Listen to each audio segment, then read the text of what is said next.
Hey everybody, how's it going? Mike from the Focus Garage here, and in today's video, we're going to be giving you an update on what the buying experience on Bring a Trailer was like for my Porsche 981 Cayman. Now, if you guys have looked at kind of buying a vehicle online and wondering, what went into that and how that's like, I kind of want to give you my firsthand experience as to, how I found the one that I bought, what buying it was like, with its, purchaser fees, the buyer pays a fee on Bring a Trailer and Cars and Bids and sites like that. And then what it was like to kind of buy a vehicle that was sight unseen, set up the shipping, get the vehicle here, register it, and everything like that. So if you guys are looking kind of, for a enthusiast vehicle or a kind of like specialty vehicle, I highly recommend joining these two main auction sites, Bring a Trailer and Cars and Bids. Now, a lot of times you'll see vehicles on these sites go kind of way over market. Sometimes they'll go way under market, and sometimes they kind of go right around what you feel that these vehicles should be selling for. Now, you'll have to keep me honest on which one has which fee, but I believe one of them has a 4% buying fee and the other one has a 5% buying fee.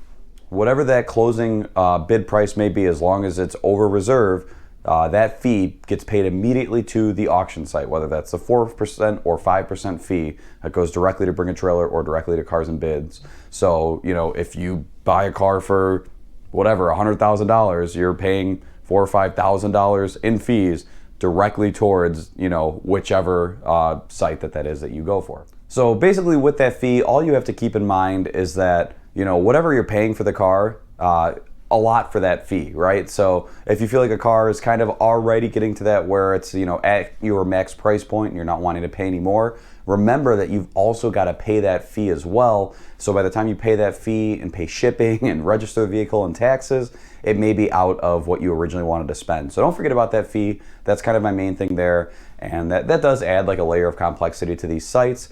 Sometimes it would stop you from bidding on cars that you would have bid on otherwise, just because you got to think about that fee and really realize, is that something that I want to pay on this vehicle or not? So fees out of the way. You're bidding on a car, say that it's, a price that you want to pay, it's within reasonable for the market and everything like that. The next thing you've got to look at is what it's going to cost to get this vehicle to you. So depending on where you are in the country, I'm in Illinois, so I'm kind of, central. So if I see something on the East Coast or the West Coast, I'm going to have to figure out, do I want to fly out there and drive it back? If this is wintertime, is the car on summer tires? Is it on old tires that aren't really safe to make that drive? How much will I be spending on gasoline getting the vehicle back? Food, if I'm really far away like California or like Washington State, we're talking 30 hours, how many nights in a hotel am I gonna have to pay for? And you've kind of got to figure in, all that when you're looking into these cars. Also, if you don't want to go out and, fly and drive it back, so you'd have to figure out, a flight as well, kind of factoring in shipping. Bring a Trailer and Cars and Bids, both I believe give you shipping quotes on their website. I think Bring a Trailer works directly with a company where you can say if you want enclosed or non-enclosed shipping, and it'll tell you a price. It is on the higher price side, but I think it's because it's more of an all-inclusive type thing where, you buy the car through them, you do the shipping through them, and the vehicle just shows up. I did a couple different shipping brokerage websites, but I ultimately ended up going with Montway because that was recommended to me, and I did enclosed shipping with them, and that shipping actually came in at a very competitive price. I was able to pay Montway for enclosed shipping for around the same price that Bring a Trailer was quoting me for non-enclosed shipping. So basically, it's exactly what it sounds like, enclosed shipping, the vehicle's in some sort of trailer. Non-enclosed, it's just out there in the elements. So being wintertime, I bought the vehicle in December. I didn't want it going through, like Utah, Colorado, some of the more snowy states where it's going to be just out there in the open. It could be getting blasted with salt and snow and everything like that. So I opted for the enclosed shipping, and the car showed up a little bit dusty, but it wasn't a problem at all. I think the car got picked up on like a Friday, and I had it within less than a week. Maybe it was a Friday or even a Monday. I don't know. It was anywhere from like 4 to 5, maybe 6 days, but the vehicle came very, very quickly with Montway. I would definitely use them again. The communication was very, very good and everything like that. No regrets there at all. Bring a Trailer and Cars and Bids both have, a lot of kind of specialty enthusiast vehicles. They have nice vehicles. They have vehicles that are a little more driver spec. Both of these sites kind of shy away from heavily modified vehicles, but it's not only stock examples either. I mean, it's not uncommon to find a vehicle that's tuned or with an exhaust or something like that. Now, what's neat about this is that it's up to the seller, right? And it's maybe even up to the auction site a little bit. But this was really my first time buying a car fully sight unseen like this without going out there and, having a PPI done or looking at the car myself or anything like that. And I actually had more faith and confidence in buying this vehicle sight unseen versus stuff that I've flown out for with the intention to drive back. Just because a lot of these sellers hire a professional photographer to go out there and photograph the whole vehicle. So like with this vehicle that I ended up buying, there were 250 high quality pictures of every single angle of the car. So that way there's not really any surprises when you get the car, right? Like it's their job to transparently represent the vehicle so that way you're able to see dings and scratches and scuffs on the underbody and curbed wheels, if the headlight lenses are okay, if there's wear on the seat bolsters, everything like that is usually very, very, transparent with you because they want to make sure that, it's a transparent experience for everyone, that there's no surprises. Also, I've seen on both of these sites where somebody will use a third party like Lemon Squad, or they'll have a dealer do a PPI inspection, and they'll list the entire pre-purchase inspection report of everything that this third party found when they looked at the vehicle. So they'll go over it and they'll sometimes do like a compression test. They'll check for leaks. They'll do a test drive. They'll upload cold start clips, driving clips, everything like that, that somebody would be interested in seeing before buying a vehicle, but understanding that everyone bidding on this vehicle may not be able to see it locally. So it's really neat on these auction websites to kind of get that level of like depth, because there's nothing worse than finding a car on like Facebook Marketplace or Craigslist that's states away and you're working with a seller that's, for lack of a better word, incompetent, right? You're asking questions about this car, and a lot of times, it's not a $5,000 car, it's a $40,000, $50,000 car, and they don't want to answer your questions. Not because they're trying to be shady about the car, but because they're just a lazy seller or they're not good with technology. So they're not able to, take a picture, take a video, upload something. They're not maybe very well versed, in the automotive space, so they're not really sure what you're asking them. So to be able to use, someone like a third party that could just show you what exactly is up with the vehicle is very, very nice, very, very convenient, and it's something that I see a lot on these auction websites. But there's two main things that I don't like about these auction websites. One of them being reserves. So obviously what a reserve is, there's two types of listings. There's one that has no reserve, which means whatever that final bid is, the car sells at that price. And then we have listings that have a reserve, and what a reserve basically is that if that car doesn't hit that reserve price, it doesn't sell. So even if you're the high bidder, you might not win a car. Now the problem that I've got with these reserve style listings is that some of these reserves are so far unrealistic that there's no point in even putting the car in an auction style bid, because the reserve price that these sellers have in mind that they're asking is even over what it would cost you to buy one at a dealer. So to have that and then to go back and forth with all this bidding, and then some of these cars, they're already going 4 or 5K over, what you feel like they should, and then the auction ends and you see that reserve wasn't even hit.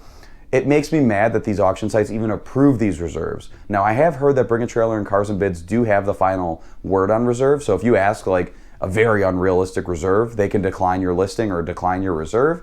But I haven't always seen that to still be the case in which it makes sense. I've seen so many listings where I'm like, oh, this car, it's totally gonna be sold at this. Because on these sites, it says that if there's a reserve, but it doesn't say when that reserve is hit. So you'll have, something like a BMW M2, right? And there's bidding back and forth, and you see the car get into the 40s or sometimes even the 50s, and it's a reserve style listing. And then the auction ends, and it says reserve not met. And you're like, how? This car was bid up to like its original MSRP. It's 3-4 years old with 30,000 miles. Like, how has this not hit its reserve? What is the reserve on this car? Because it never tells you what the reserve is. When the auction ends and if the reserve isn't met, the seller can reach out to the highest bidder and they can try and negotiate something if they can close kind of outside of the auction. But then sometimes you see them end up relisting the car with a lower reserve or no reserve or something like that.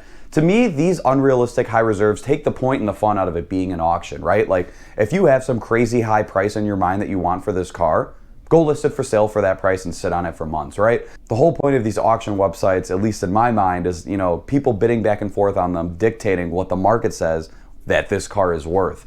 If your reserve is 10 grand higher than what these cars are typically closing auction at, what are you doing? You're so unrealistic. You don't want to sell that car. You're not putting it for sale. You're hoping that maybe two people get desperate enough and kind of, duke it out back and forth. But like, come on, like you're just getting people excited for no reason, because then you're going to have people bidding that think they have a chance at buying this car.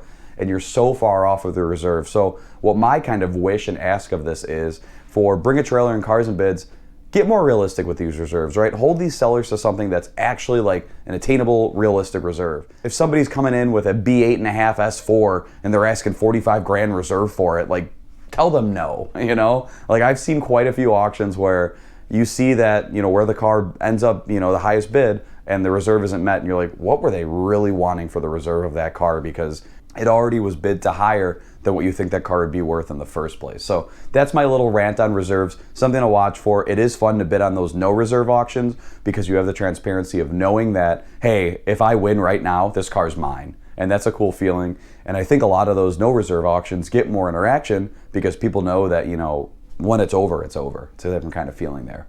The last point that I wanted to touch on with this is the comment section. And I know we live in an age where censorship is a thing and people get offended easily and everything like that.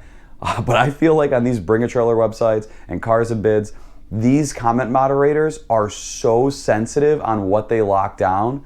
I mean, I've even heard people ask questions about, why did you not provide a picture of XYZ, and it gets censored, or, you know, marked as offensive or something like that. Or if there's any kind of price bashing at all, marked as offensive. And like, honestly, I think it would be in the best interest of a lot of these people buying is if these comments were a little bit more, I don't want to say unruly, but just uncensored, right? Like a little bit more truth to it, because some of these sellers, man, they deserve to get the honest truth. And if everything's just getting blocked and they're not reaching the reserve, or they're trying to pass off, you know, kind of a crap box car, I don't know, they need to hear it, in my opinion. So, you know, you go through these auctions, and it's funny because a lot of the times you can go into these comments and you can unhide them, right? So that way you can see what was marked as offensive and read it, or other times you can't, you know, you try to unhide it and it just says this comment's been hidden or deleted or whatever.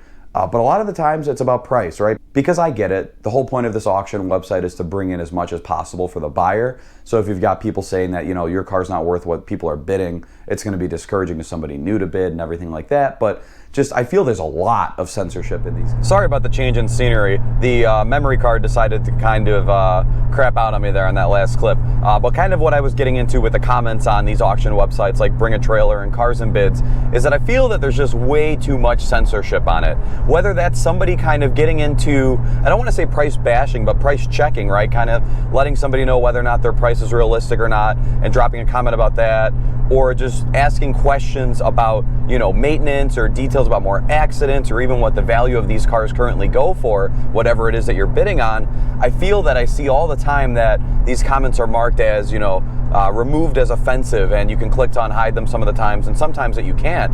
But I just feel like there's a lot of that. These comments that, you know, you otherwise would have wanted to see, or comments that probably could have positively contributed to the conversation, and they're just gone because they want these to be so on the up and up, where anything controversial or anything seen as hurting the vehicle's value is just instantly removed. And like, I get it, right? Like, obviously everyone wants to be a winner. The auction site wants to get the most money.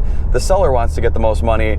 But so many of these comments, you click to view them sometimes, and it's barely anything that's even like controversial or difficult, and it's removed for some reason. And I don't know, I don't love to see that. I feel like you're taking a lot of discussion and conversation away from, you know, the vehicle and the market and things like that. But that's just my 2 cents. So I'm gonna go ahead and kind of, you know, close out my thoughts on everything here. So if you guys have bid on a vehicle on Bring a Trailer, Cars and Bids before, or even better, if you've won one before, definitely drop it in the comments down below. If this is another series that you'd like to see more kind of comments or discussions on about, you know, what I feel these auction sites do well or what they don't do, or just kind of more questions about what my experience was like bidding on this Porsche Cayman here, definitely drop it in the comments down below. I really enjoy kind of talking about my experience with these auction sites because it's something that I've always wanted to do, and being able to buy a vehicle on that for the first time was pretty exciting, right? It was neat to be able to go in there and, you know, set my price and everything like that, and just bid away and leave comments and everything like that. It was a very unique experience, and then figuring out, you know, how I'm gonna get the vehicle back to me, it just really fed into it, and it made for just a cool, unique experience in purchasing a vehicle, especially a specialty vehicle where you can kind of be a little bit more picky as far as, like, you know, make, model, features, you know, miles, where the car's at, number of owners, everything like that. So definitely let me know if you want to see anything in particular about these auction websites. I'm more than willing to talk about it. But yeah, that's going to close out this one. Thanks for checking out this video. As always, I will catch you guys in the next video.